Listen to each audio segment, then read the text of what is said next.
Bonjour amis auditeurs, voici la minute du bonheur. Et aujourd'hui, n'avez-vous pas un nid dans les cheveux?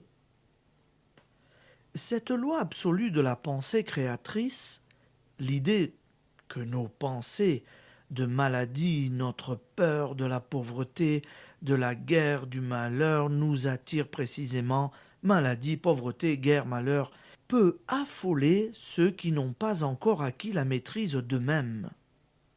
100 fois par jour, ils se surprennent en train de créer ce qu'ils redoutent. 100 fois par jour, ils construisent les murailles du doute entre eux et ceux qu'ils désirent. 100 fois par jour, ils refusent le bonheur et resserrent autour d'eux le cercle des limitations. Pour peu qu'ils aient déjà vu se manifester les efforts de la pensée créatrice, les voilà tremblants. Qu'ils ne s'alarment point. On a souvent comparé notre cerveau à un appareil photographique. Il reçoit des images qui s'impriment en lui. Ces images intérieures sont, en somme, ce qu'est pour un appareil photographique l'objet à photographier. Mais pour qu'un appareil enregistre, il faut le charger d'une pellicule sensible, se placer devant le modèle, sourire, et faire jouer le déclic de l'obturateur. Merci. Ce sont là des opérations volontaires.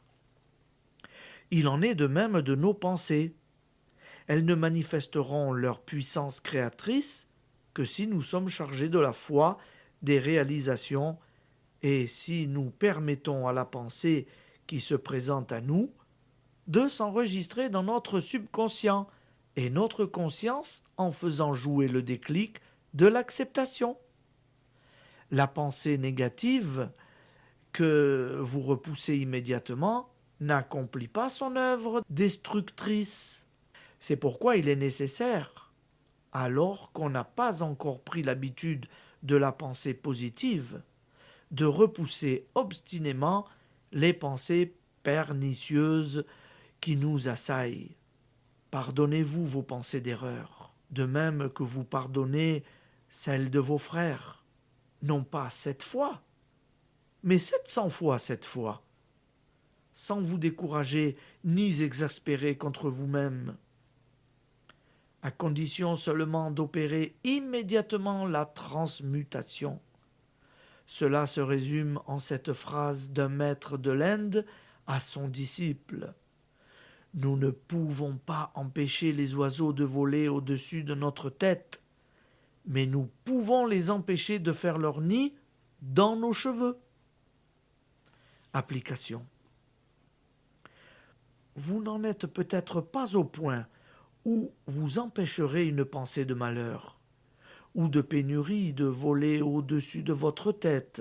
Mais dites-lui, oiseau, tu ne feras pas ton nid dans mes cheveux, et chassez-la. Allez, bonne journée amis auditeurs, à demain.